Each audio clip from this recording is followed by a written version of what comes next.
são, como as próximas que teremos, são essencialmente conversa, de pôr em comum, de alguma forma podermos partilhar visões e preocupações e inquietações. Portanto, façam, não deixem de perguntar, não tenham de perguntar. Todas as perguntas são válidas, se passarmos nas nossas cabeças é porque algum sentido fará. Começamos com um tema que podia fechar a conferência, ou o ciclo de conferências, mas que achámos que também faria muito sentido arrancá-lo inicial, porque é a escola e ativismo. Já todos perceberam que este ano a nossa escola vive um clima e um ambiente diferente dos anos anteriores, não que alguma vez tínhamos sido socialistas, mas este ano as coisas têm-se proporcionado de uma outra forma. E nesse sentido surgiu também o Laboratório de Pensamento Escola e Ação Climática. O tema principal destas conferências será sempre a emergência climática.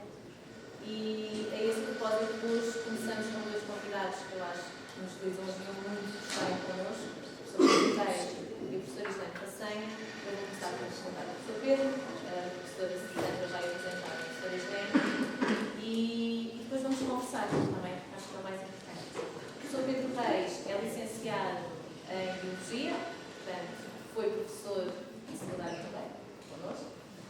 Entretanto, seguiu uma via diferente. Atualmente é professor e investigador no Instituto de Educação e subdiretor do Instituto de Educação da Universidade de Lisboa. Tem trabalho em múltiplas áreas e orienta mestrados e doutoramentos, quer na área da didática das ciências, quer na área da formação de professores, mas tem um trabalho muito interessante, muito na área do ativismo e da ligação escola e ativismo. E por isso traz-nos sobretudo também a sua experiência e a sua visão relativamente a esta temática. Mais coisas. Eu tenho o prazer de ter sido aluna e de ser aluna ainda do professor Pedro, é dos professores mais inspiradores que eu tive. Pessoal. Também é que pode mudar estas coisas, portanto.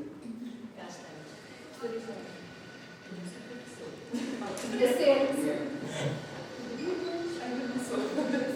Começo também por agradecer a presença da doutora Sânia, que é doutora num doutoramento pioneiro em Portugal, que é em alterações climáticas e desenvolvimento sustentável.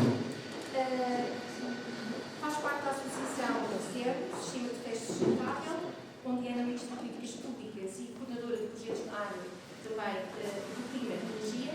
É ela própria uma ativista climática, não é? Não fosse ela responsável pelo projeto Ativo Clima em Portugal, um projeto europeu que visa envolver as pessoas e principalmente as camadas mais novas da população para a questão climática e em Portugal o projeto vai ser desenvolvido pela ZER. Portanto, feitas as apresentações,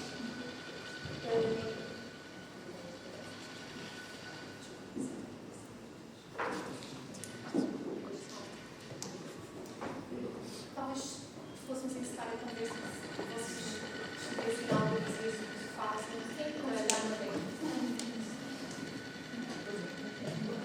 Olá, bom dia. Bem, eu comecei o ativismo na escola, basicamente. Na época que eu estudava, primeiro eu nasci no Brasil, mas eu tenho em Portugal, então eu deixo aqui dois países. E percebem-se quando eu falo também que o português é muito misturado. Mas o meu ativismo começou quando no primeiro dia de aula, em geografia, a professora falou sobre a desflorestação da Amazônia. E eu tenho raízes indígenas e tenho uma história de vida que sempre levou ao cuidado com a natureza. Então, o que é muito engraçado, porque eu nunca tinha muita noção também das minhas raízes e quando a minha avó começava a falar sobre a realidade das tribos, o cuidado, aquela proteção com os conhecimentos tradicionais e como aquilo estava se perdendo também com a desflorestação da Amazônia e de outras florestas, de outros biomas no Brasil, aquilo chocou-me imenso e eu pensei que estava perdendo uma parte da minha identidade também. Então aquilo começou a fazer aquele sentimento de frustração, o que eu posso fazer, raiva, muitos sentimentos estranhos ao mesmo tempo. E pronto, a partir dali eu comecei a dedicar trabalho com ONGs locais e colaborar basicamente em campanhas e pronto, isso foi a minha trajetória de vida, basicamente. Depois disso, eu estudei economia, o que é um curso que toda a gente, mas economia, toda a gente pensa em mercado e é uma visão que eu não tenho da economia. Para mim é lidar com satisfações ilimitadas dos seres humanos e os nossos recursos limitados, o que deveria ser o núcleo da economia. E, entretanto, depois do meu curso de economia, eu percebi que não falavam nada de ambiente no curso de economia, era muito complicado. Eu tive uma disciplina de recursos naturais e depois eu Puma. Eu trabalhei na área por uns 2 anos e depois fui para na época do mestrado, que começou com relações internacionais, e comecei a dedicar os meus estudos à área ambiental, porque eu tive também muita influência de colegas e pessoas que eu conheci no caminho também que trabalhavam com proteção ambiental, que tentavam desenvolver tecnologias também para o bem de todos. Então, foi aí que eu comecei a dedicar mais os meus estudos a esta área. E pronto, então eu segui uma trajetória académica, porque depois do meu mestrado eu finalizei com doutoramento em alterações climáticas e políticas de desenvolvimento sustentável. E eu estava no meio acadêmico e senti ainda que eu estava escrever artigos e contribuía da minha forma com a minha investigação, porque eu trabalhei na época do meu doutoramento com gênero e gestão hídrica em regiões, principalmente em países em desenvolvimento, como, não sei se sabem dessas realidades, mas as mulheres são responsáveis pela recolha de água nesses países e elas não são incluídas nas políticas públicas. Então, como poderíamos dar mais atenção a essa questão do gênero e a gestão da água, que nesses países as mulheres são uma figura essencial. Então, a partir desse trabalho, que eu acho que foi um trabalho que é um trabalho do meu coração, porque depois eu consegui trazer recomendações políticas públicas e eu percebi que eu conseguia fazer com o meu trabalho, com isto que eu fazia, eu conseguia trazer alguma alteração naquela realidade. E para mim foi um prazer imenso também ter aquela oportunidade de contribuir numa realidade que para mim é uma realidade muito distante de muitos países, mas que, por exemplo, no Brasil, ou em países em África, ou até na Ásia também, temos esta realidade presente no dia a dia das pessoas. Então, para mim, foi aí que tudo começou a fazer muito sentido. Só que depois da minha trajetória acadêmica, eu pensei, eu quero fazer muito mais. Eu comecei candidaturas em organizações não governamentais e pronto, fui aceita na Zero, passei na seleção da Zero e hoje em dia sou analista de políticas na área da energia e do clima. Neste momento, a energia, com a crise energética que nós passamos, todos querem falar sobre isso, então há muito trabalho a ser feito. E eu trabalho basicamente na área da advocacy, que é o lobbying das organizações, que é o nome fofinho que temos para este trabalho, que na verdade dá aquela opção que os governantes eles deveriam estar fazendo o trabalho deles, mas às vezes não fazem, quer dizer, muitas das vezes não fazem. E estamos lá a meter o dedo na ferida. Então, o nosso trabalho é basicamente de pressão por parte da sociedade civil. E eu trabalho também com o projeto Ativa Climate, que é um projeto financiado pela Comissão Europeia, que trabalha com 3 componentes, que é a comunicação, formação e a mobilização para as alterações climáticas. Então, na componente da mobilização, que é uma componente que é muito aquém, porque ainda precisamos de mais pessoas para mobilizar esse nível nacional, e não só, o problema não é só em Portugal, porque notamos também que nos outros países, que são os 3 Estados-membros que trabalham no projeto, é uma componente que está muito aquém, precisamos de mais pessoas para o movimento. Então, eu sou a pessoa na Zero que represento a Zero em mobilizações, em marchas, em ações que fazem. Então, por exemplo, na marcha do ano passado, nas Ocupas, apoiamos as Ocupas, apoiamos o movimento, as ações. Então, não é a ver texto nosso trabalho de desobediência civil, mas sempre achamos que há estratégias, tipo, a mudança não vai acontecer com uma estratégia, são com várias. Então, estamos aqui para apoiar uns aos outros e levarmos à frente o movimento climático nacional e internacional. Também vai ser isso.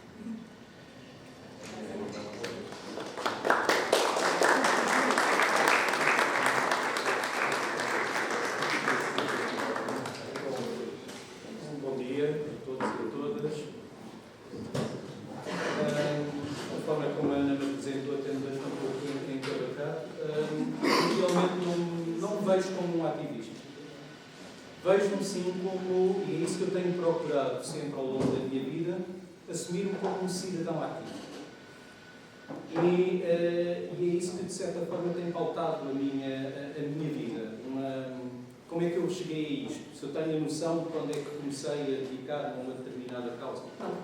Não tenho essa noção, porque creio que sempre fui sensível a problemas sociais. E desde que me lembro que também fui, num ambiente familiar, induzido a ser sensível ao outro e, como tal, ser capaz de me colocar na pele do outro. E, como tal, ser sensível aos seus problemas. E, ao mesmo tempo, pelo facto de integrar uma família com uma grande diversidade de nacionalidades, experiências, de ideias políticas, cresci num ambiente de discussão, mas de discussão num aspecto produtivo.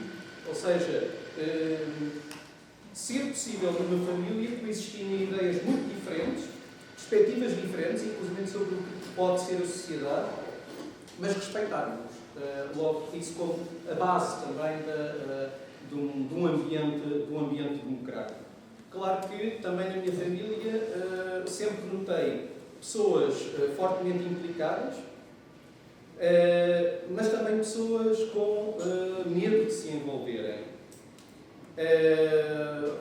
Houve pessoas que ao longo do seu percurso e pela sua ação também passaram por problemáticas diversas. Houve membros da minha família que estiveram deportados na Sibéria, em países da antiga União Soviética. Logo, há todo um conjunto de experiências que, por exemplo, agora, quando aconteceu a invasão da Ucrânia, muitas pessoas, de repente, membros da minha família, entraram como que em choque, precisamente por entrar novamente e relembrar todo um percurso de vida que tiveram e que eles pensavam já ter deixado há muitos anos atrás, mas que veio reavivar outra vez todo um conjunto de memórias. Mas, fundamentalmente, a mim o que me preocupa é a nossa capacidade, como cidadãos, de participar de uma forma ativa. Não é que sejamos obrigados a participar em tudo e mais alguma coisa. Não, nós participamos naquilo relativamente ao qual somos sensíveis. Nos diz algo. E é mais que evidente, e também, por vezes, alguns de vós até podem pensar, mas eu pessoalmente ainda não me sinto muito motivado para ter esse tipo de participação. Faz parte do percurso de cada um. Ao longo da nossa vida, nós vamos desenvolvendo alguma sensibilidade relativamente a alguns aspectos, mesmo ao longo do nosso percurso de vida. Forçosamente que, muitas vezes, o ser também agora, no vosso caso, e todos vós, são cidadãos, são capazes de ter uma ação particularmente forte junto dos vossos amigos, das vossas famílias. A diferença é que alguns de vós não podem ainda votar, mas são capazes de uma ação extremamente produtiva, forte. Logo, preocupa-me fundamentalmente, como professor, que cada um de vós se sinta com as capacidades e com o poder de participar. E isso é particularmente forte e necessário. Não quer dizer que tenhamos sempre que o fazer, mas que sintamos que temos as capacidades e temos o poder de o fazer. E não ouvirmos frequentemente aquela afirmação, mas o que é que eu posso fazer? O que é que nós podemos fazer? E ao longo dos últimos anos tenho trabalhado com muitos grupos de jovens, professores em vários países, e o trabalho tem sido fortemente centrado numa análise do que são os problemas das diferentes comunidades em que eles vivem e no que é que cada um de nós pode fazer para investigar as causas desses problemas e tomar decisões no sentido de tentarmos implicar na resolução ativa desses problemas, mas sempre baseado, não sou de biologia, sou biólogo, procuramos que as nossas ações sejam sempre fundamentadas, baseadas em dados científicos, e não apenas porque nós achamos que. Logo, temos apoiado muitos grupos de jovens em muitos países com recursos, países sem recursos. Logo, estas ações são possíveis sempre. Claro que com diferentes tipos de ação. Lembro-me sempre de grupos com quem trabalhei em São Tomé e Príncipe, em Angola, em Cabo Verde, com poucos recursos, mas onde desenvolveram projetos extremamente interessantes, centrados em problemas das comunidades, problemas de saúde pública, questões de género, os mais diversos problemas, e que se envolveram fortemente nessas causas, os alunos, e, claro, não podiam recorrer a redes sociais, não podiam recorrer a várias outras estruturas a que nós temos acesso, mas utilizaram, por exemplo, dramatizações, determinado tipo de representações, de discussões em casas do povo, em determinados locais, desenvolvendo projetos extremamente interessantes. Aqui em Portugal, muitas coisas têm sido feitas também por jovens. E muitas vezes nós pensamos, isto do ativismo só com pessoas com determinadas características, alunos com determinado tipo de competência. Não. Até crianças do primeiro ciclo são capazes de iniciativas de cidadania que me têm assombrado e que me têm levado a aprender muitíssimo com eles. Eu também, quando comecei, tinha talvez esse preconceito que pensava, isso realmente só determinadas idades, não. Posso-vos dar um exemplo de um grupo de alunos de 8 anos, mesmo no centro de Portugal, na zona rural, e que a professora lhes propôs que escolhessem um problema ambiental, um problema da sua comunidade, que pudessem depois ir investigando ao longo do ano, e as crianças escolheram o desaparecimento das abelhas. Precisamente porque são de uma zona rural, as suas famílias trabalham na agricultura, eles próprios estão habituados a colaborar com as suas famílias e, como tal, sentiam realmente que eram afetados, que esse era um problema real. E então, durante o ano, foram investigando, entrevistaram várias pessoas que se ofereceram a ir à escola para falar sobre o assunto, inclusive também através da internet localizaram alguns artigos científicos sobre o assunto. Claro que tiveram dificuldades em interpretar os artigos, mas pegaram nos endereços de e-mail dos autores dos artigos e contactaram. Logo, houve videoconferências com essas pessoas. Estamos a falar de crianças de 8 anos, e eram elas que realmente decidiam o que queriam fazer.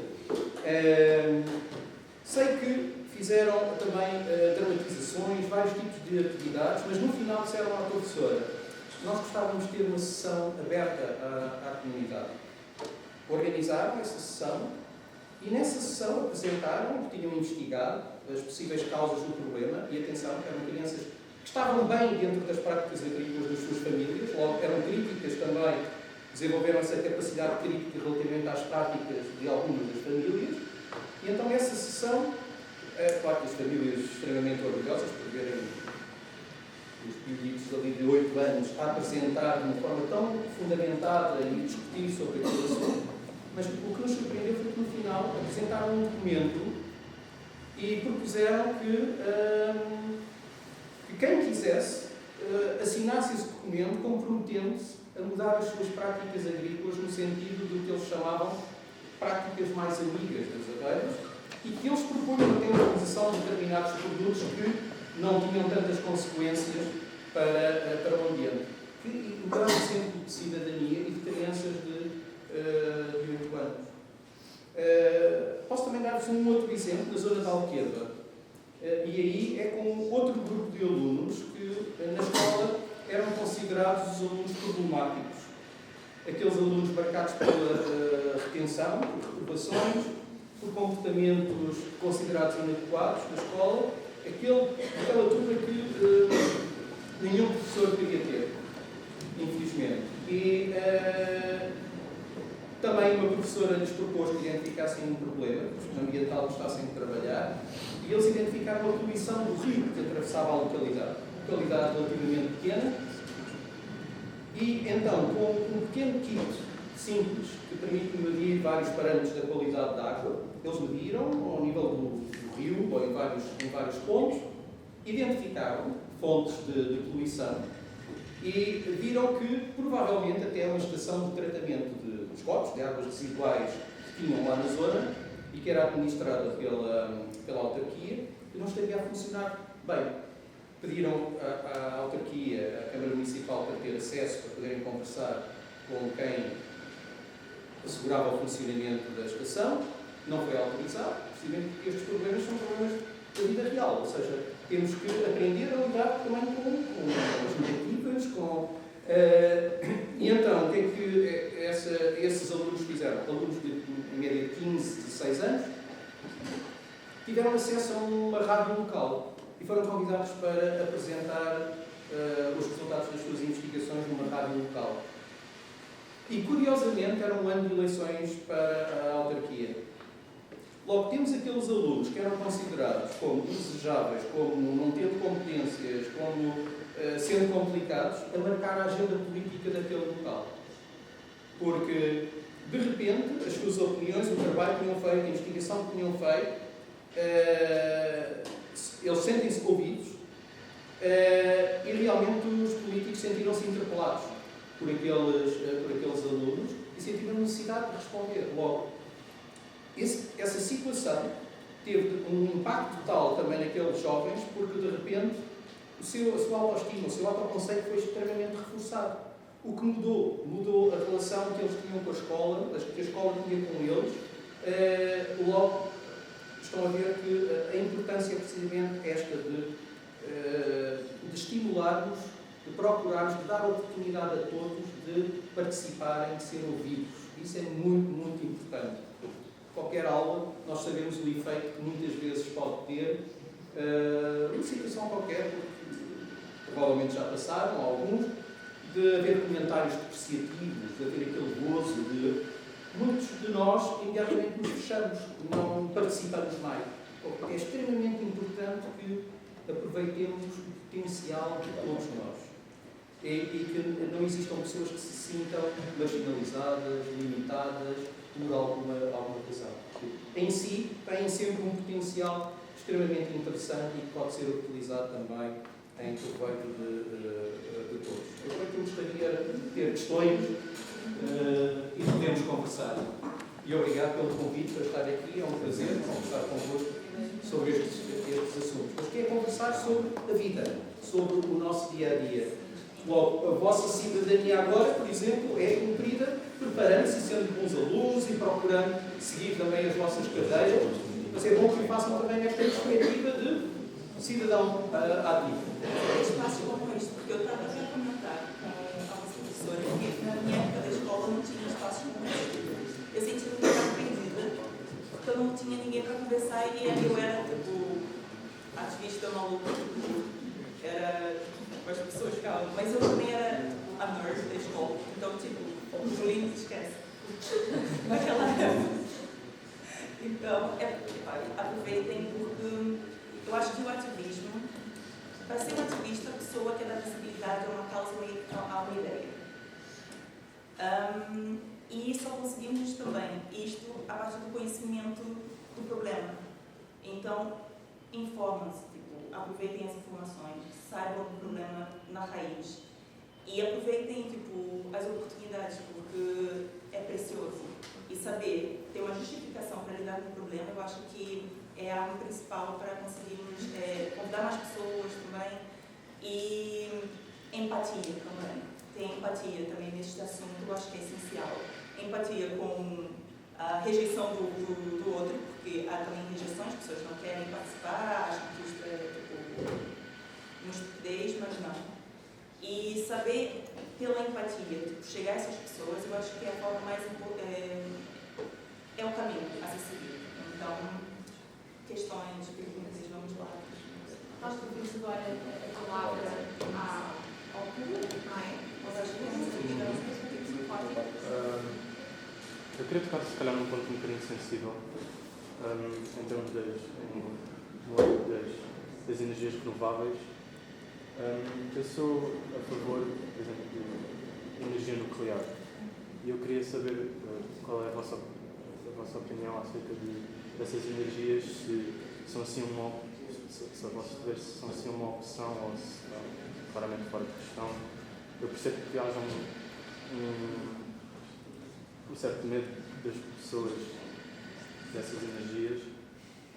Eu acho, sendo eu a favor, eu acho que a longo termo pode ser extremamente benéfico para a nossa sociedade e pode substituir todo o tipo de energias, tanto a carvão, a petróleo e tudo mais.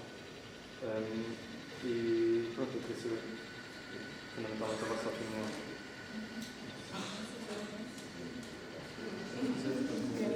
Eu posso partilhar um bocado da opinião da Zero. Nós temos uma opinião na taxonomia, não sei se sabem o que aconteceu. A taxonomia é basicamente o dicionário das renováveis que serão aprovadas a nível europeu.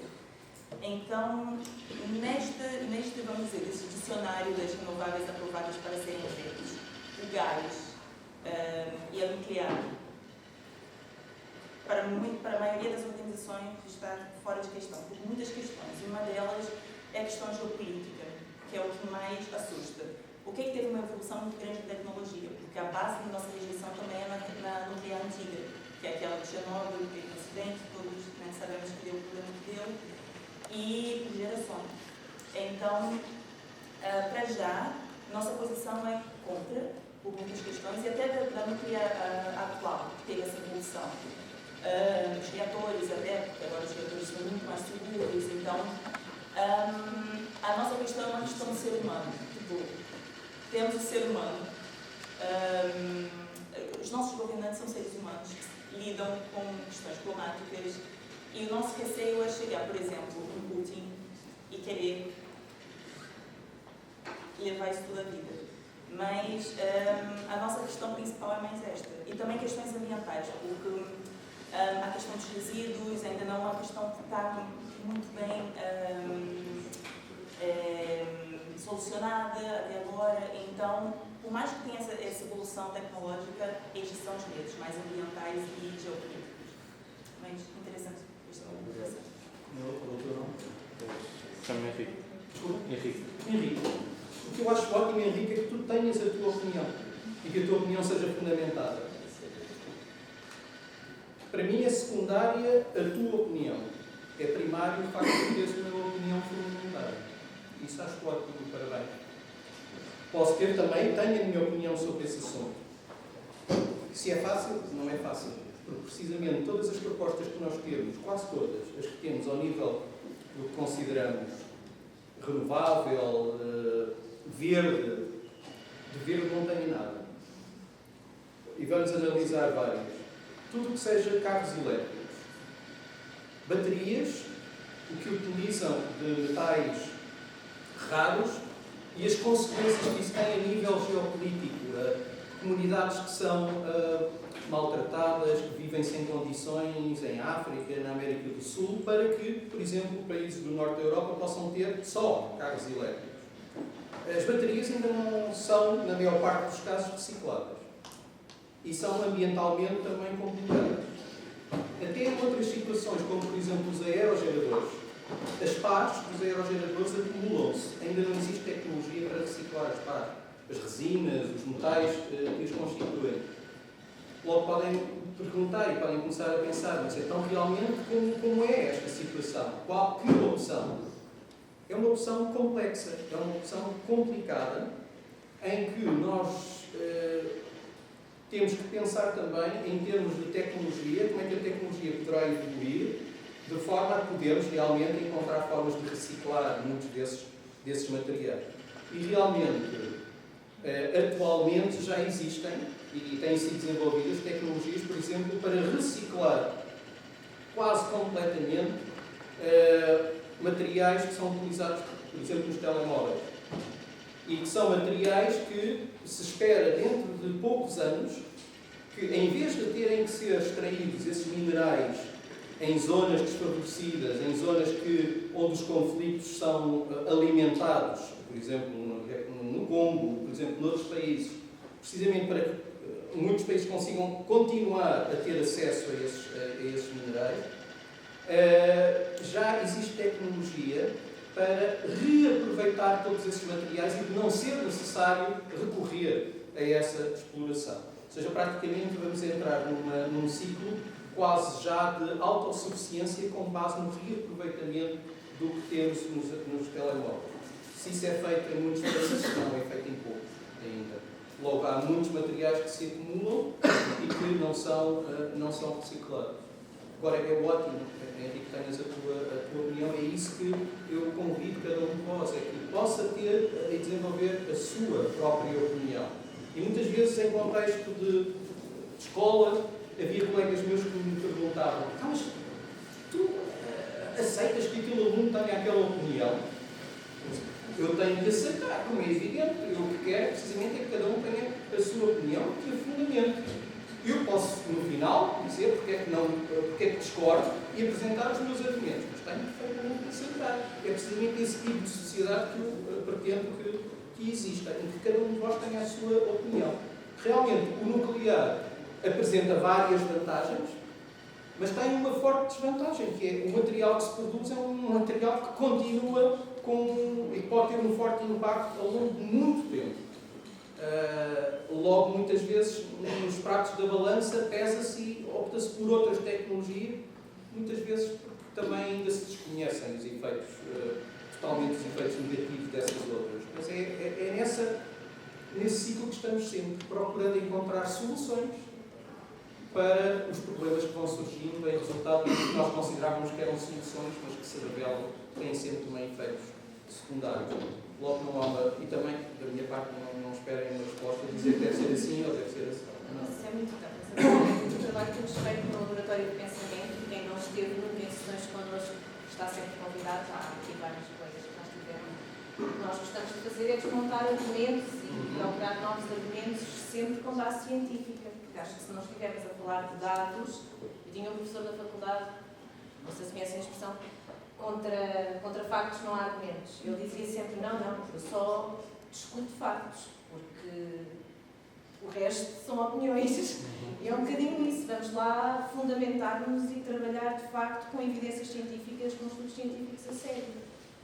E não há soluções mágicas. Eu acho que todos temos que ter a humildade, não é? Perceber que ainda não sabemos tudo. Temos que continuar a investigar, temos que continuar a procurar, temos que continuar disponíveis para perceber no outro a opinião dele e os dados e evidências que ele nos pode trazer para nos enriquecer também a nossa opinião. Isso é que faz com que todos juntos possamos ser melhores. E acho que o professor da educação levar um aspecto que é determinante, que é a possibilidade das pessoas se fazerem ouvir, de assumirem a sua posição, ainda que não seja admirante. Depois também pode haver, na tendência, que é um pensamento único na sociedade, onde as pessoas são necessariamente diferentes, as suas posições haverão de chocar a determinada altura. E é preciso que as pessoas também tenham essa experiência de conflito, de choque de opiniões, mas que realmente as saibam fundamentar.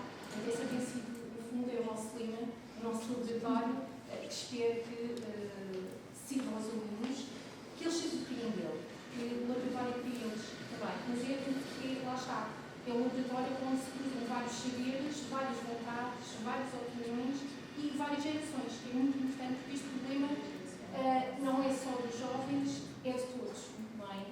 Daí essa importância de tentar sensibilizar os jovens para esta questão, não é só porque serão os futuro, mas porque, dada a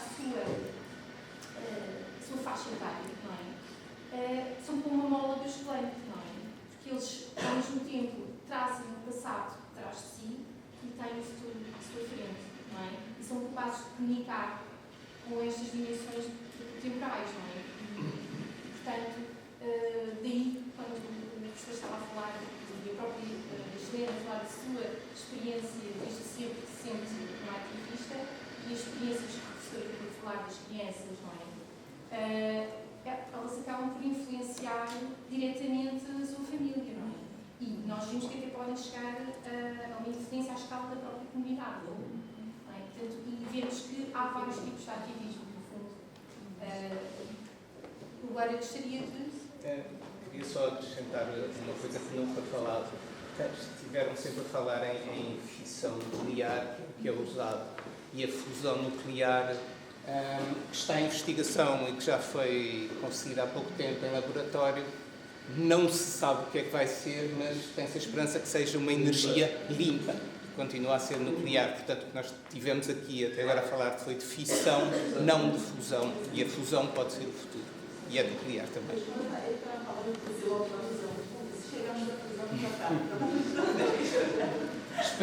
Esperamos que sim, mas depois nunca se sabe o que é que vai dar a seguir à fusão. São anos de análise e de tempo assim para também investigar todos os efeitos. Mais engraçado. Mais perguntas? Bárbara. Eu queria perguntar, durante isto que vocês disseram e toda esta questão das renováveis e o facto das renováveis trazerem também, ou seja, toda esta questão das baterias e dos resíduos e por aí adiante, quais são medidas que vocês acham que o país ou o governo pode implementar para fazer esta transição, mas de uma maneira a não ser uma falsa transição, a não acabarmos a estar a produzir muito mais lixo que dizemos que estamos a fazer na transição verde? Que medidas é que seriam possíveis? Há uma muito importante, que é o investir precisamente na possibilidade de se reciclar, de se reaproveitar grande parte desses materiais, que são e que exige indústrias que são dispendiosas, mas que precisamente acabam por compensar pelo efeito positivo que têm ao nível do ambiente. Existem países que já são completamente autónomos em termos de reaproveitamento, de reciclagem, por exemplo, de tudo quanto é lixo. Inclusivamente importam lixo de outros países para que as suas indústrias tenham material suficiente para trabalhar. Logo, creio que é uma situação desejável, precisamente por sermos capazes de reaproveitar ao máximo, de reciclar ao máximo. E, claro, continuar a investir-se em investigação que nos permita conhecer cada vez mais formas de reaproveitarmos e de evitarmos a acumulação de determinados resíduos. Creio que essa será, talvez, mais forte. E outra, que eu acho que é muito importante, é Mas uma maneira de reduzir a produção desse lixo. a produção também é uma situação possível. Só que também, por outro lado, se pensarmos até que ponto é que cada um de nós que está aqui é capaz de abdicar de determinados confortos, de determinadas, por exemplo, de irem mudando de telemóvel de X em X anos, ou de, inclusivamente, muita coisa, no comportamento, ao nível das roupas, ao nível... Até que ponto é que somos capazes? Se somos capazes, podemos também diminuir o consumo. Sem dúvida, isso também é importante. Logo, são várias frentes. E logo pode ser importante também a vossa ação, boicotando determinado tipo de produtos que considerem que são produzidos de uma forma que não é sustentável, por exemplo. Mas algo muito importante é que cada um de vós tenha a consciência que já são cidadãos. Não são só os cidadãos do futuro, não. São os cidadãos já no presente, porque a vossa ação é particularmente forte junto das vossas famílias, dos vossos amigos, a todos os níveis. Inclusive também como consumidores que são e como pessoas que tomam decisões também. Pois, eu concordo também e alinho muito com o que o professor falou também. E adicionaria a questão da economia circular, porque no caso isto tudo que nós falamos é basicamente uma nova economia de economia da circularidade. E no caso são vários Fs de redução, de também repensar aquilo que estamos a utilizar, reutilizar. E a Agência Internacional de Energia já começou a fazer relatórios sobre justamente essa circularidade. E há países que já começaram, por exemplo, a reciclar materiais das eólicas e também da solar, em vários países. Só que são projetos muito embrionários, porque agora temos também que parar para pensar que estamos em períodos de transição. Tipo, vamos aprender com os erros também. Então, a questão da prevenção também do consumo é de extrema importância, né? E temos opções, por exemplo, dos telemóveis. Já há empresas que já fazem telemóveis que têm uma vida, têm uma garantia mais alongada para justamente alterar aquelas peças, por exemplo, que já não funcionam. Por exemplo, nós também, quando dá um problema no telemóvel, se for mais barato, tipo, arranjar aquela peça, eu acho que eu tenho um telemóvel com o ecrã todo partido e enquanto não, tipo, eu não tenho nenhum problema com o ecrã, com passar tipo, o meu dedo naquilo, ok, eu utilizo, mas se for tempo de tipo, mudar o meu telemóvel e se tiver só tipo, mudar o ecrã, ok, eu faço, porque eu não preciso, está funcional, assim, ligar as pessoas, enviar mensagem. Eu acho que é uma mudança muito, passa por uma mudança também do nosso comportamento. Passamos isto tipo, dentro das nossas casas, porque o trabalho começa conosco e com o nosso entorno. Então, se começarmos a tipo, mudar também a forma das pessoas da nossa família, por exemplo, não só da reciclagem, porque a reciclagem é o primeiro passo, mas também alterar formas de consumo, conversar com os nossos amigos. Tipo, eu acho que a partir daí temos aquele alcance muito maior. Sim, eu concordo. Se tem uma questão que me assusta, que é, por um lado, há toda essa questão de repensar e levarmos o tema para os nossos amigos e família e amigos consumistas e tudo, mas por outro, temos estratégias brutais de marketing fazerem o oposto ao que nós estamos a tentar fazer com uma dimensão muito maior. Portanto, será que não é preciso esta pequena ação das nossas casas e etc. ser, eu não sei exatamente como, mas ser maior do que isso, porque estamos perante algo também muito maior do que, ou seja, toda a publicidade, será que isto não tem que ser limitado de uma maneira, por exemplo, mais estatal, para... Porque senão nós parecemos formiguinhas contra um gigante, não é? É um bocado injusto, porque a pessoa sente-se um bocado impotente. Essas estratégias de marketing, também os lobbies que existem, porque isso também é parte das estratégias de lobby. É muito agressivo. E agora, uma boa notícia, na União Europeia, eles estão a tentar tirar os rótulos, por exemplo, de compensação de carbono dos produtos. Porque muitas das empresas, a compensação deles é plantar árvores. Imagina, numa situação que estão lá a plantar as árvores, vão lá, deitam as árvores abaixo e aquele carbono não é todo libertado na atmosfera outra vez. E a compensação, onde ficou? Tipo, eu acho que devem ter estratégias muito mais eficazes das empresas e termos vários atores, por exemplo, sociedade civil, população juntos, porque só com a pressão de todos esses atores é que nós vamos conseguir atacar essas pessoas, porque eles são muito poderosos e têm recursos infinitos para fazerem esse greenwashing às pessoas. E é preciso justamente esse senso crítico também, de ter essas perguntas e agir também no teu entorno e também depois na comunidade, depois no regional e assim criar aquela espiral. E eu acho que é a primeira forma de tratar o problema. Mas, por exemplo, temos coisas que estão a acontecer a nível europeu que já são um sinal, pelo menos, de uma vitória, que são campanhas de muitos anos já de organizações e tentaram atacar esse problema, por exemplo, dos rótulos dos produtos. Então, temos uma boa notícia, o produto que estou hoje, talvez notícia viu pelo menos uma coisa.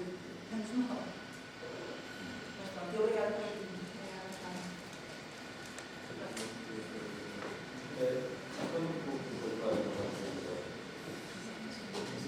Uma transição para uma criação de um processo de reciclagem de todas as partes químicas e de sermos mais sustentáveis no mercado, levantando recursos. E todos os esforços que estamos a falar aqui hoje, nós estamos a falar um pouco do nível mais individual, mais da comunidade, mais pequeno, não de forma geral. Mas eu estava a contar a dizer, como temos estas empresas, estas publicações, as marcas, estes lobbies, comparados a nós, têm um poder muito mais elevado.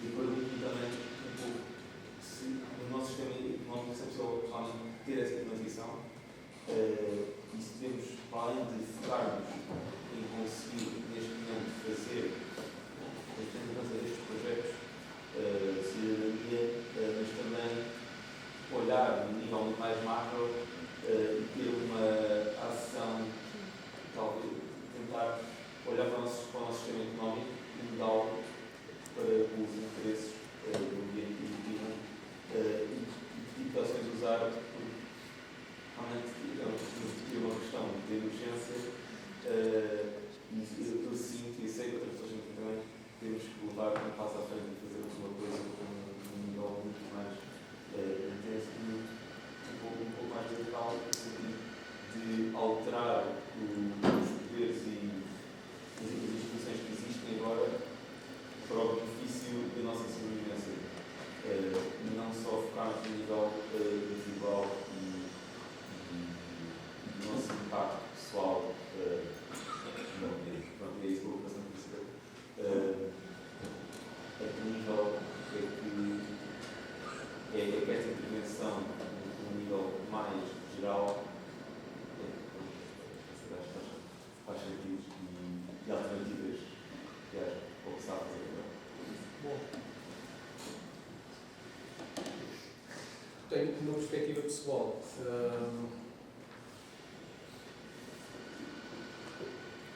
Algo tão simples como, e que não é nada simples, que é muito complexo, que é, por exemplo, a atitude de muitos de nós na escola em que competimos pelas notas e que muitas vezes o nosso sistema se baseia nessa competição. Essa competição, se virem, está na base de muitos setores da nossa sociedade. E isso em si implica que, se estamos a competir, que uns ganhem e outros percam. Logo, isso traz forçosamente implicações negativas para uma parte considerável da nossa comunidade, da nossa sociedade. Eu, pessoalmente, sou contra isso. Creio que se deveria criar toda uma outra perspectiva baseada na colaboração e não na competição. Se isso é possível, acredito que não. A uma escala global, infelizmente. Inclusivamente existem, claro que hoje em dia existem movimentos de muito tipo. Existem movimentos, inclusivamente, que propõem que se chega a um extremo tal da nossa sociedade que chegamos a um extremo tal a nível de consequências climáticas, de cataclismo, que leva realmente a uma mudança da sociedade. Mas isso implica, precisamente, uma catástrofe que obrigue a sociedade a mudar. Se isso é desejável ou não, claro que não é. Agora, creio que um investimento em tudo o que seja de reciclagem, de reaproveitamento, mas eficaz, em que realmente consigamos reaproveitar todos os materiais que estamos a utilizar, que já é possível, isso é algo que pode funcionar a grande escala, não é só ao nível pessoal, ao nível das pequenas comunidades. Não, é algo que é desejável. Agora, concordo que a forma como funciona a nossa sociedade é uma forma problemática e que leva realmente, e não penso só na questão do clima, leva a muitas injustiças sociais, leva a problemas intrageracionais dentro da nossa geração, cada uma das gerações, mas também intergeracionais entre as várias gerações, porque estamos atualmente a comprometer depois o direito das próximas gerações poderem também usufruir de coisas que nós atualmente usufruímos, nomeadamente ao nível de podermos desfrutar da natureza tal como ela existe. Logo, concordo com o que disseste, é uma tarefa particularmente complicada. Mas há determinadas situações, mesmo no funcionamento atual, que podem melhorar a situação. Agora, o que é desejável realmente é uma mudança cultural. Até que ponto é que se consegue? Complicado. Mas passa precisamente pela sensibilização de cada um de nós para uma atitude diferente, de funcionamento diferente. computação, não tem problema. Mas eu posso também dar um bocado da minha opinião sobre. Assim, muitas das vezes as pessoas falam também pensar só no nível individual, que é verdade, deixar a pressão toda em cima das pessoas, da população, o que é verdade. Mas nós também trabalhamos pelo lado somos a demanda, né? Então nós demandamos os produtos e nós também conseguimos rejeitar aquilo para não criar aquela oferta daqueles produtos que causam danos ao ambiente, por exemplo. A questão da função da população é mais essa dispersão. Por exemplo, temos as organizações que trabalham, por exemplo, em diferentes estratégias e no caso da nossa, nós trabalhamos na área da advocacy, que é estar lá, pôr o dedo na ferida, mas precisamos de uma ação social para termos esse suporte, porque os políticos eles vão ver aquilo e vão falar que as massas estão muito rigorosas, como está a acontecer agora em vários países do mundo. Em França agora, por exemplo, estão a lutar contra a reforma. Então, isto ajuda muito, por exemplo, aqueles que estão nos outros níveis a combater aquela reforma. Um exemplo.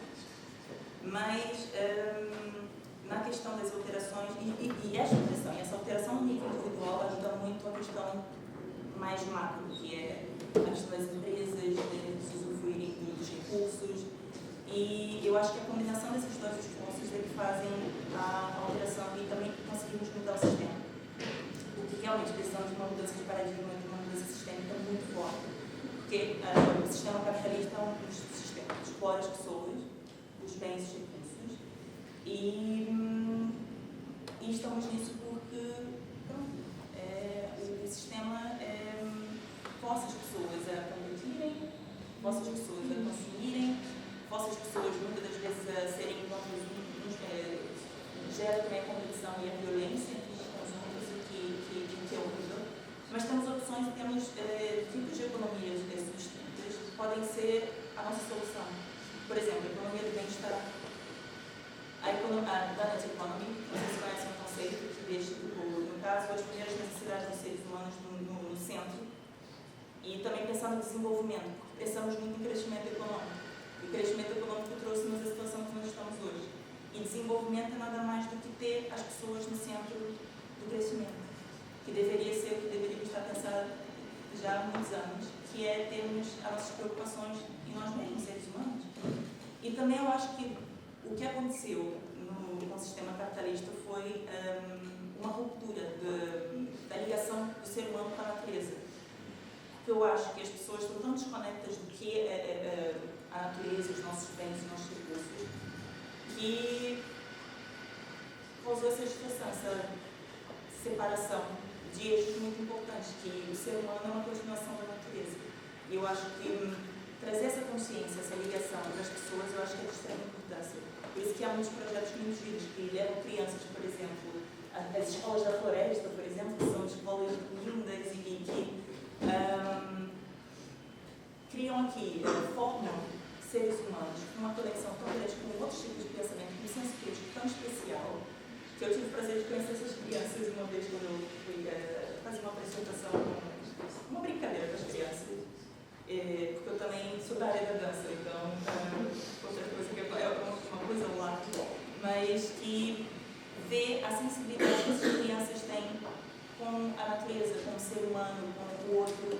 Então eu acho que a partir desse olhar para dentro, essa reflexão também, como estamos no planeta, onde estamos localizados, eu acho que falta muito ainda nas pessoas para depois chegarmos a esse âmbito macro de análise também. E ver que não temos só o capitalismo como opção, temos essas outras formas de economia que podem contribuir para justamente esta mudança. E a maioria das mudanças não aconteceram de forma passiva, como muitos sabemos. O movimento das sufragistas, que começaram com as mulheres a lutarem pelo seu direito ao voto e de serem também eleitas, foi a partir das mulheres, naquela época era uma loucura.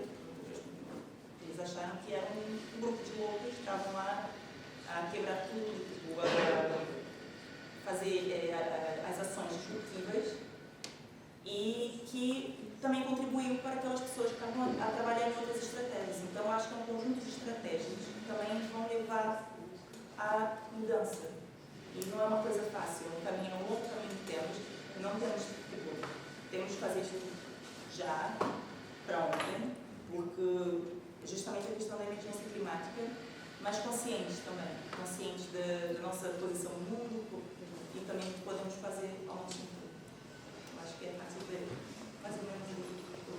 Ainda chegamos lá, porque isso é um processo, é um longo processo, estamos num período, como falei, de transição. Então, ainda temos aqui um bom caminho a percorrer, mas temos de percorrer mesmo com união e menos competição e mais amor a nós mesmos e ao próximo e ao planeta. Eu acho que é a fórmula principal. Mas é isso que eu queria direcionar o nosso esforço para essa gestão dessas alternativas. Isso tem em conta também a nossa habilidade e reflexões e várias táticas. Várias táticas. Exatamente. Temos contra quem poder um pouco. É complicado, vamos dizer, há forças muito fortes que só juntos que conseguimos. Eles podem ter todo o dinheiro do mundo, mas nós temos a força, a massa. Se pararmos, se todo mundo, por exemplo, desse em todos os setores, se pararmos. Então. Não sei se há alguma questão que tem questão dos pais. Não sei, mas não quero. Eu queria lançar uma questão para o debate, que, curiosamente, temos aqui nesta escola um núcleo ativista de clima muito ativo e, ao mesmo tempo, temos no país inteiro um ativismo de professores, de greves, e um comentário que gostei muito de ver, há uma semana os alunos passarem à frente das televisões quando iam para a manifestação. Acho que teve muito mais efeito que qualquer outra coisa, gritarem, como é que era um dos slogans? Professores a lutar também estão a ensinar, isto quando estavam lá todas as televisões. Mas a minha questão que eu ponho a mim próprio, enquanto professor, neste meu ativismo, e acho que neste que possam pôr, é onde é que está o limite? Até onde é que eu devo ou não ir? O meu limite na minha luta, até que ponto vai colocar em causa o futuro dos meus alunos, porque eles têm 16, 17, 18 anos e eu tenho 48 e 52 vai dar ao mesmo, mas 16 e 20 não vai dar ao mesmo de todo. Portanto, onde é que estão os limites? Pergunto-me, enquanto professor, mas pergunto também em termos de ativismo climático, onde é que estão os limites? Como é que se pensa em termos de limites, até onde é que cada um de nós ou o conjunto pode ir ou deve ir?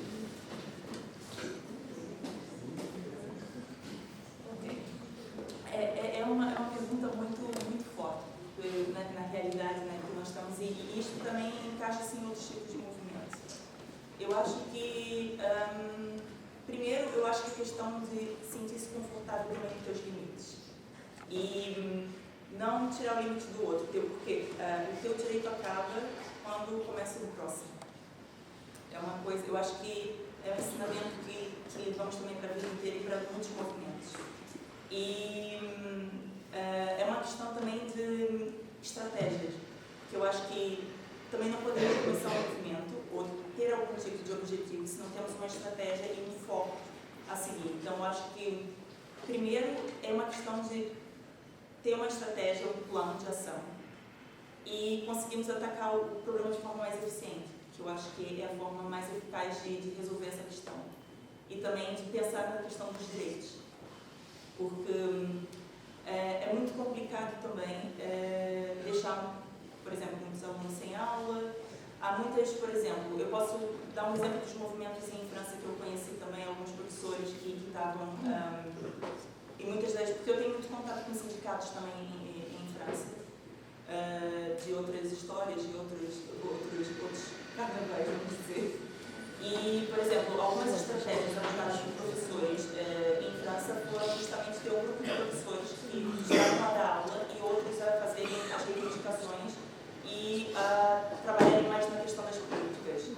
E tinha um grupo organizado, que eles faziam, por exemplo, uma organização com os professores que eram da comissão municipal, e assim eles conseguiam dar conta de dar aula nas escolas ou de dedicar atividades aos alunos enquanto estavam naquele período, para depois entregarem, por exemplo, trabalhos até relacionados com as greves, por exemplo. Entregarem, por exemplo, redações, ou escreverem, fazerem até vídeo, reportagem dos professores do movimento e trazerem vários tipos de disciplinas juntas para também participarem e apoiarem até os professores naquele momento. Então, a minha questão era também global. Onde é que está o limite de cada um? Onde é que está o limite do ativismo climático? Não era exatamente sobre os professores, mas falámos um bocadinho onde é que estará esse limite do ativismo em geral. Não era em particular dos professores, era só uma questão minha, mas também do ativismo, se é partir as montras todas, como os coletes amarelos faziam, não vou o clima, mas até que ponto é que as ações devem ou não, podem ou não ser mais radicais, até onde é que se pode ir, não exatamente com as pessoas, mas em geral. A questão era mais geral. Continua também a questão do objetivo. Sim, exato, isso, claro. Porque, por exemplo, por exemplo, fazer uma ação numa galva, numa entidade qualquer que esteja a causar os problemas, é uma coisa. Agora, por exemplo, por cidadãos, às vezes, causar congestionamentos ou problemas no trânsito, por exemplo, é uma coisa que vai ser má também para a população. Então, acho que a questão do objetivo das suas ações é o mais importante em qualquer movimento. E saber atacar pela raiz, não também pôr em causa outras pessoas. E isso, eu acho que o movimento climático tem tido uma transparência muito grande, porque não só as organizações que fazem essas ações estão a conversar mais com outros que não realizam este tipo de ação, mas uma questão de ter um brainstorming do que pode ser feito para ser melhor e alcançar mais pessoas e ter mais médias também envolvidos, porque a questão da chamar a atenção e realmente, ter uma mesa de conversa com aquelas pessoas que estão a causar os problemas que sejam, eu acho que é a forma melhor de direcionar esse tipo de ativismo. E eu acho que é uma forma que é necessária também, porque é um complemento de várias outras estratégias. Depende muito daquilo que são os conceitos de ativismo. Aliás, provavelmente, se formos ver a noção que muitas pessoas associam a ativismo, ativismo para muitas pessoas tem uma conotação negativa. Precisamente porque, aliás, inclusive para alguns autores e importantes na América do Sul, caso de Paulo Freire, ativismo significa ação sem reflexão. Logo, não é isso que nós pretendemos, de maneira nenhuma. Pretendemos mesmo uma ação sempre fundamentada, mas, claro, mesmo assim, os movimentos ativistas optam por estratégias muito diferentes. Aquela que eu pessoalmente defendo é sempre via democrática, e isso implica, claro, respeitar também os outros, procurar ir realmente ao cerne da questão, mas por vezes é difícil também fazer ouvir a voz de determinados grupos dessa forma. Acabam por ser ignorados. Daí também alguns grupos ativistas,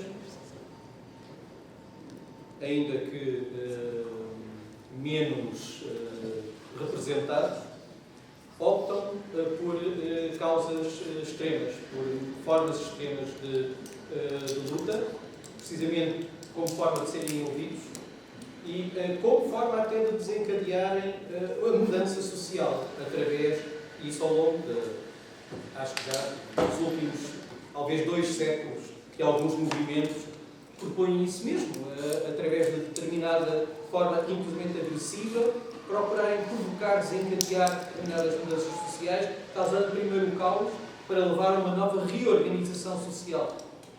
Mas tudo isso nos assusta muitíssimo também, como é evidente. E também, por outro lado, é necessário que consigamos também desenvolver as nossas competências críticas, de maneira a haver também a grande quantidade de pessoas e de instituições e de empresas que se estão a aproveitar do movimento, destes movimentos pró-ambiente, para, de uma forma camuflada, continuarem a fazer mais do mesmo. Logo, é importante também vermos, neste lobby todo dos carros elétricos, de tudo isso, que existe também uma apropriação também de determinados objetivos que são louváveis, mas com fins que são também eles mesmos, continuam a ser economicistas, baseados também no lucro, o que realmente é complicado. É a questão, outra vez, da estratégia. Se não há uma estratégia, eles podem aproveitar-se muito, e já aconteceu, já vi vários outros movimentos que foram abaixo deles. Eles apoderaram-se daquilo e pronto. Então, por isso que é muito importante também a informação. Ser curioso. Seja informado. Senão, eles podem também, até nos médias, quando alguns ativistas vão falar na televisão, é muito bom termos uma informação que queiram passar e ter ferramentas para atacar aquilo, para passar a mensagem que queiram passar, porque senão acontecem esses casos de forma de tirar a legitimidade do movimento climático. E realmente, o sermos críticos relativamente ao que vemos, ao que ouvimos, e procurarmos relativamente a cada controvérsia, procurar ver realmente quais são os interesses dos diferentes grupos afetados, interessados, procurar ir à base e realmente desenvolvermos essa capacidade crítica informada. Sim, claro. Quanto a isto dos mídia e da estratégia,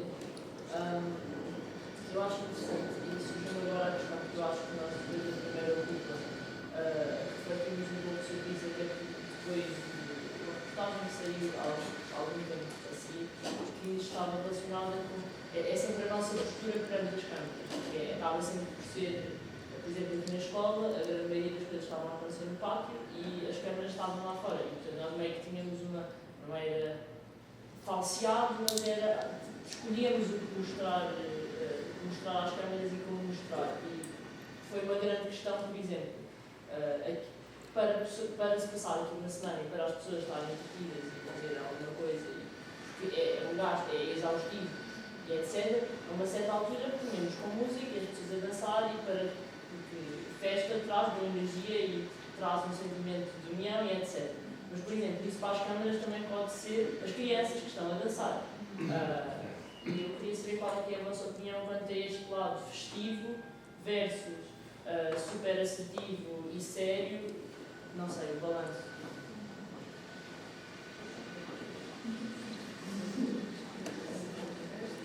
Eu diria que é como as greves à sexta-feira.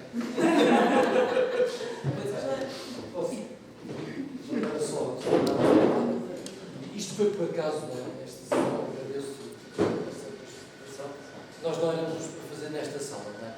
Era para ser na sala 23, o auditório está. Esta é 23, peço desculpa. Era para ser na sala 24 e viemos aqui para cima, não é? E vocês podem ler aquela frase que está ali em cima, não é? Porque é uma frase, isto é um projeto da Fernando Fregateiro, do Mário Vinícius, onde é todo mundo. Mas pronto, debaixo do chão da praia, não é? Portanto, quer dizer que foi em maio de 68 que mudou muita mentalidade, não é? Portugal precisou mais uns anos para mudar alguma coisa, não é? Mas realmente foram jovens, foi um conjunto de jovens, mas unidos também com greves de trabalhadores, um conjunto, uma população que quis mostrar, tínhamos mudar de rumo, não é?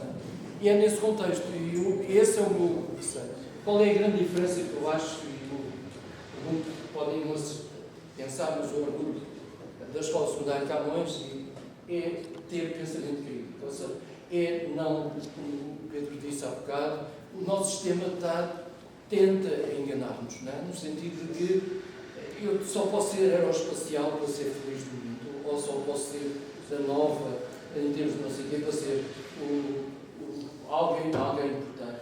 E isso é uma mentira muito grande, não é?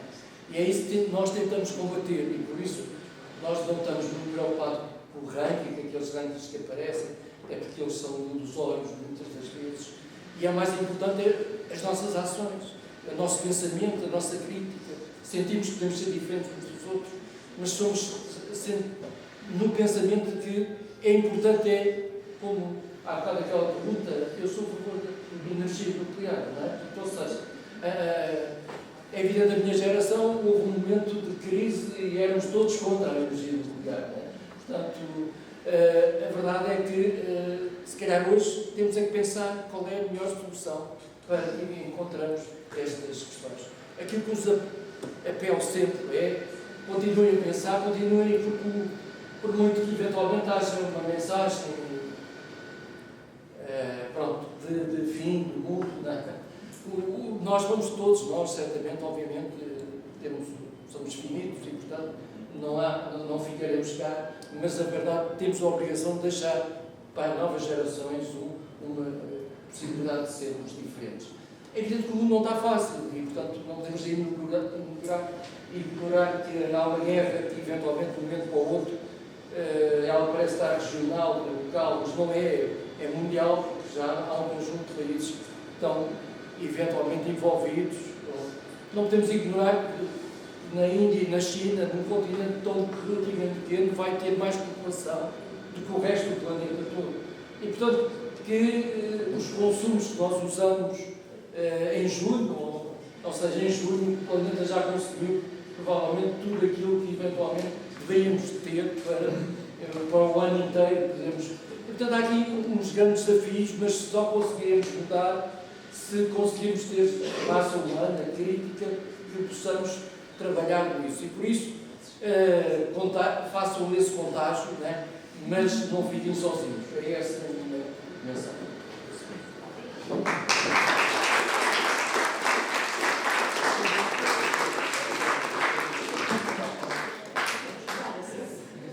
Então, Clara, sobre a questão da postura em relação aos médicos. Eu acompanhei assim um bocado as ocupas, porque estávamos envolvidos com a coligação do Rio, que é a conferência, por parte também das ações.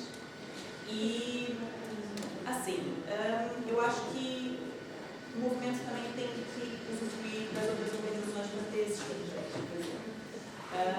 Gerar reuniões, por exemplo, com outras organizações que também são parte do movimento climático nacional, porque não sei se sabem, nós temos uma agenda nacional de justiça climática, que são várias organizações do movimento climático ambiental, social também, temos muitas organizações agora que estão a aderir ao movimento e vice-versa por justiça climática e justiça social. Então, eu acho que a postura que, por exemplo, podem adotar também, além da informação e de passar, e não está só a repetir determinadas coisas, porque às vezes parece que a informação é muito escrita e são boas a falarem, o que não pode ser. Eu acho que deve ser sempre uma coisa muito da nossa parte também, e colaborarem como sempre, porque todos que estão aqui têm uma opinião a dar sobre o assunto. E partilhar isso de uma forma, como eu disse, com informação, com base. Eu acho que, e trazer não só os problemas, mas também soluções. Eu acho que é o que falta ainda, sabe? Porque não é só trazer de uma história de festa, que é uma ideia fixe, mas pode ser interpretada de uma forma errada. Mas trazer outras armas, por exemplo, não sei, cartazes, escrever coisas em cartões e estar lá com mensagens não só com os problemas, mas também soluções, terem porta-vozes também do vosso movimento que sintam-se confortáveis na frente das câmaras. Eu acho que também é uma ajuda para a comunicação do movimento também. Treinarem uns com os outros e criarem mesmo um núcleo de ação. Tenham pessoas que podem contribuir com a comunicação, que podem contribuir com ideias, e eu acho que usar as outras organizações também para fazer informações também com o movimento climático, eu acho que é fundamental. Por exemplo, o meu projeto da Zero, eu sou coordenadora, gostaria muito de trabalhar, por exemplo, com estas questões de mobilização e colaborar mais próximo com os jovens, por exemplo, das ocupas. Se precisarem, fiquem com o meu contato, porque eu ponho-vos em contato com outras organizações. Eu acho que o movimento é feito disto, de ajuda, de respeito, de transparência. E só conseguimos juntos. Nunca ninguém lá com ninguém conseguimos avançar com isso. Claro, tu não falaste, mas vocês fizeram logo nos primeiros dias, desculpa interromper. Uma coisa que a mim me sensibilizou muito e achei muito importante, trazerem cá a Ana Pedro, trazerem cá outras pessoas e outros ativistas, partilharem o caminho, exporem o trabalho de outras pessoas, darem a oportunidade dos colegas que são mais distraídos ou menos próximos do problema de serem sensibilizados. O trabalho da Ana é um trabalho artístico, portanto têm a capacidade de tocar nas pessoas de outra forma. Isso foi muito importante. Se calhar se tivessem pensado, como nós falávamos ontem na reunião, as coisas vamos pensar isto com mais tempo. Se calhar dava tempo para fazer outros tipos de contactos, também com a Islene, também com outras pessoas. Mais por aí, a festa é festa e é importante, eu acho que sim. Mas se calhar é a oportunidade também de estar com outras pessoas, estar realmente mais tempo. E vocês começaram bem e fizeram, portanto não percam se calhar também isso. Porque esta questão das parcerias e das sinergias, era o que eu dizia outro dia, ou vamos todos ou não vamos conseguir. E também as diferentes formas de no meu pensamento, também as diferentes formas de ativismo, porque nem todo mundo tem que ser disruptivo, nem todo mundo tem que estar nas ruas, mas é bom as pessoas mostrarem presença e apoiarem o movimento, mas da sua forma, e também incentivar os colegas, por exemplo, com a arte, porque o ativismo, eu, por exemplo, como falei, eu sou bailarina, eu danço também, danço contemporâneo para as alterações climáticas. Eu acho que o movimento inspira-me tanto. Eu tenho inspiração de tantas pessoas que é emoção e trazer emoção, trazer as pessoas para sentirem, eu acho que é fundamental, porque sem sentimento somos seres humanos. Então, trazer essa vertente da música, música pelo clima, arte pelo clima, temos uma infinidade de possibilidades aqui. Então, acho que o movimento crescia muito mais se tivéssemos outras pessoas. Podia ter acontecido com mais consistência, mas houve uma amostra disso. Tivemos um espaço de ativismo, tivemos concertos e tivemos algumas sessões. Portanto, ouvi isto em ponto pequeno, mas é isso. Também foi difícil passar essa parte para fora, porque as câmaras estão depois do botão e nós estamos a fazer isso no palco. E isso não se viu, e isso também é uma questão, é como passar que isto está a acontecer cá dentro, a um nível escolar, lá para fora. Através da comunicação social, ter realmente um plano de comunicação, comunicados, há sempre porta-vozes, porque eu lembro que eu fazia porta-vozes. Então é sempre bom contar com essas pessoas para passarem este tipo de informação que nós não sabíamos lá fora. Poetry slam, comedy, stand-up comedy, tipo essas cenas. Eu acho que agora é uma geração muito gira de comediantes que estão agora trabalhando com clima, tipo, a usar o sarcasmo para passar uma notícia, ou a forma deles de passarem a comédia. Então, acho que aqui é um mundo de possibilidades a serem exploradas. Eu acho que cada um com o seu potencial, nas suas áreas que cada um sente-se confortável, eu acho que conseguimos aqui fazer coisas incríveis. Eu acho que Portugal tem um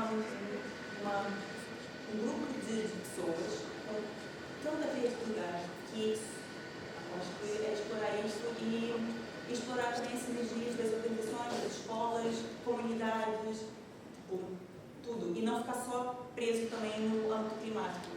Explorar também associações nos bairros,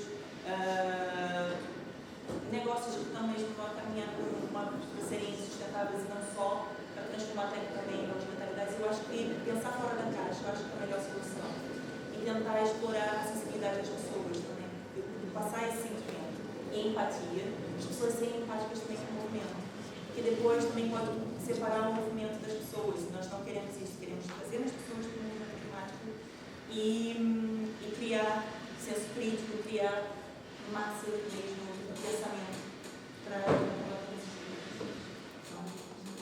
queria só tomar a palavra, aproveitando o decidido pelas grandes e também aqui pelos seguros que fazem parte do movimento, ou que fazem parte dos movimentos, estão a falar da questão da comunicação e do que se passa aos mass media para conseguir amplificar a sua voz para fora da escola, mas pelo menos eu, enquanto professora, que andava aqui pela escola e dando aulas, verifiquei também pela falta de adesão por parte dos colegas. E como a estudante está envolvida num projeto que supostamente se preocupa com o envolvimento da população em geral, mas em particular dos jovens, dos problemas climáticos, houve claramente uma grande falha de comunicação por parte do movimento Ocupa com os colegas. Não quero crer que de alunos, nenhum deles se preocupa com o clima, a não ser as pessoas que estiveram no movimento Ocupa.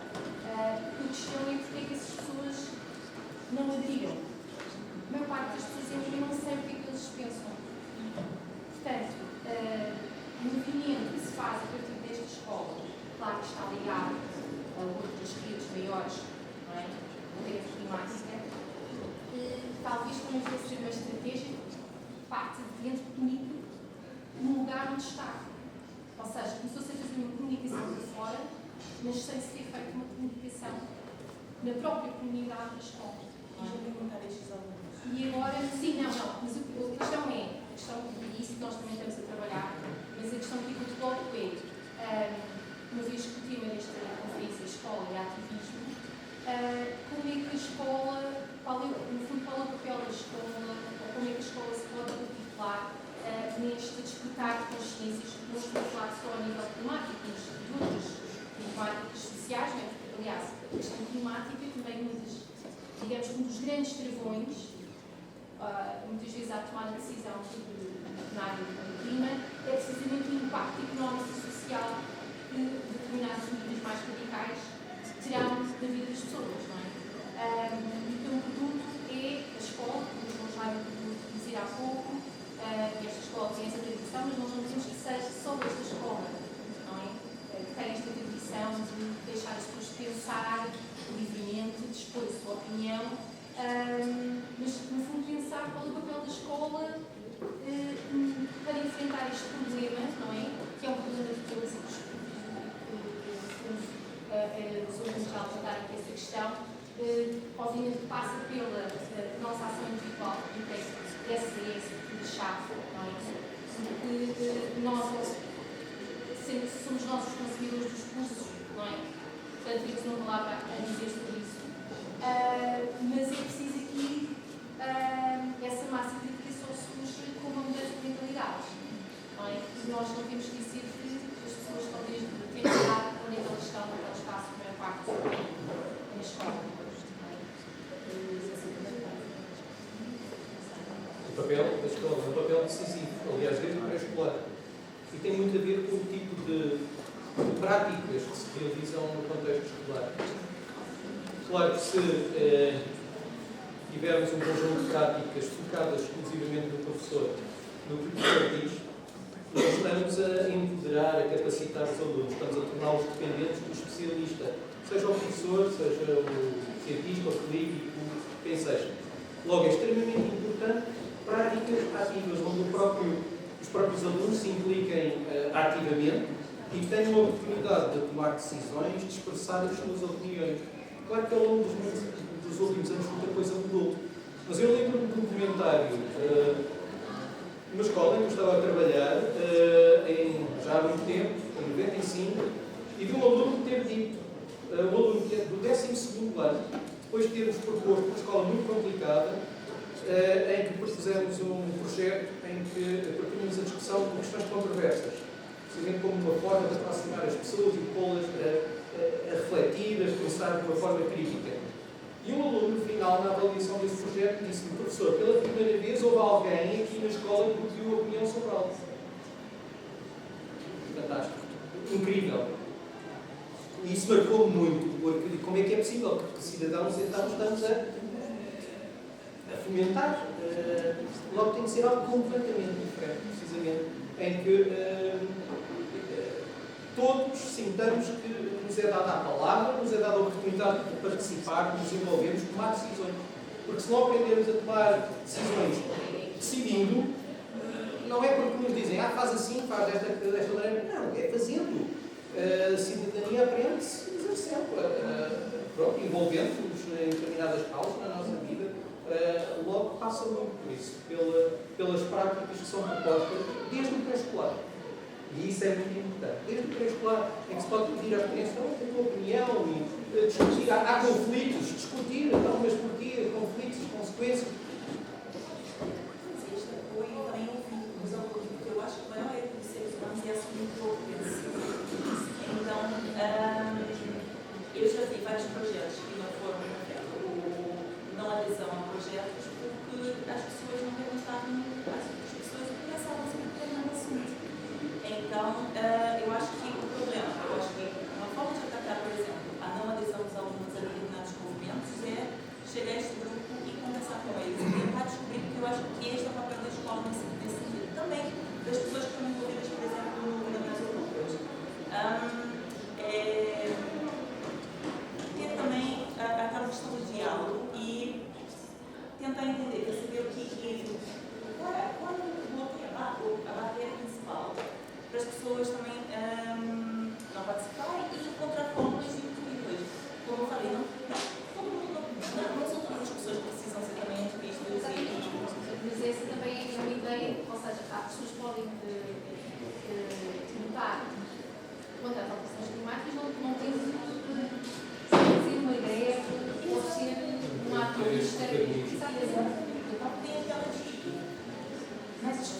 Mas acho que as licenças implementadas e apoiar. Já no começo, eu acho que apoiar o movimento dos colegas e também ouvir o que eles precisam, a forma com que eles podem também estar incluídos no movimento ou em determinada atividade, eu acho que é o principal. Então, parar de assumir e ouvi-los mais, eu acho que é um dos papéis mais importantes da escola ter esse estudo também. Porque os professores aprendem